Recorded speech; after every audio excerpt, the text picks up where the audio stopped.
Hi, everybody. My name is Katie MacQueen, and I am here to take you through the polarization analysis that Hannah Carroll and I did this semester. A little bit of background on why this came to be. I had initially been interested in looking at why or how the rural population has been getting vaccinated, what are some barriers they may have and reasons behind not getting vaccinated or not getting vaccinated.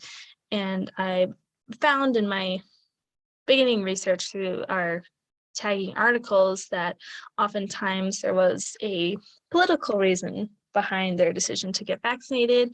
And then that kind of got me interested on how political divides impacts vaccination rates. And Hannah was also interested, so we decided to do this analysis on polarization. Right, so first in this analysis, we did our research. We found a combination of news articles and scientific papers.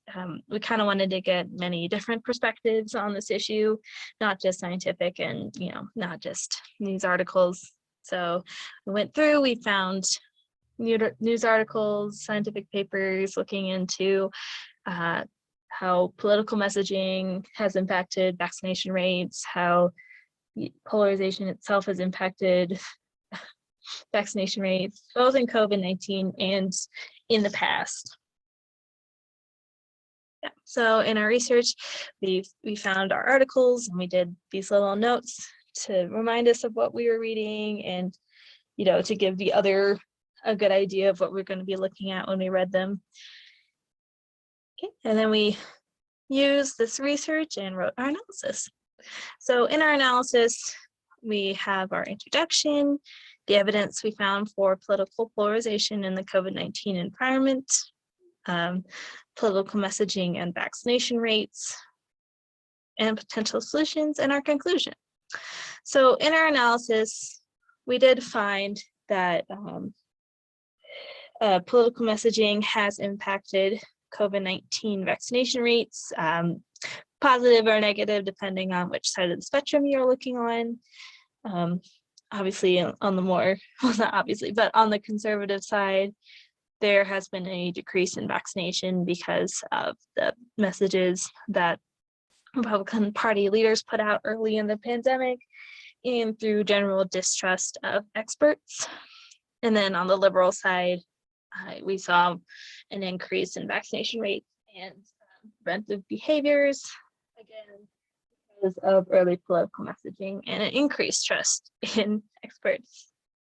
And then we also found evidence of the opposite in the past, where during the Bush administration, which obviously was a Republican Party, Democrats were less likely to trust the smallpox vaccine and adhere to government mandated school vaccination policies. So obviously this issue is not just conservatives or liberals wanting or not wanting to get vaccinated. There's something bigger at play, and it does have to do with the political polarization in US politics. And then we also talked about potential solutions.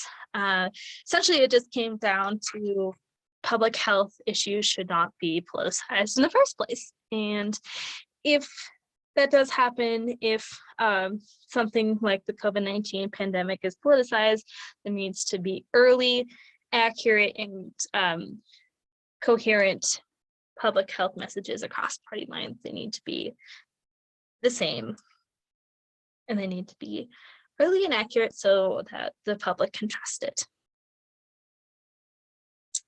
So yeah, after we did our analysis, there are references, we found some experts that we could look at contacting and to have a little panel for our interview questions.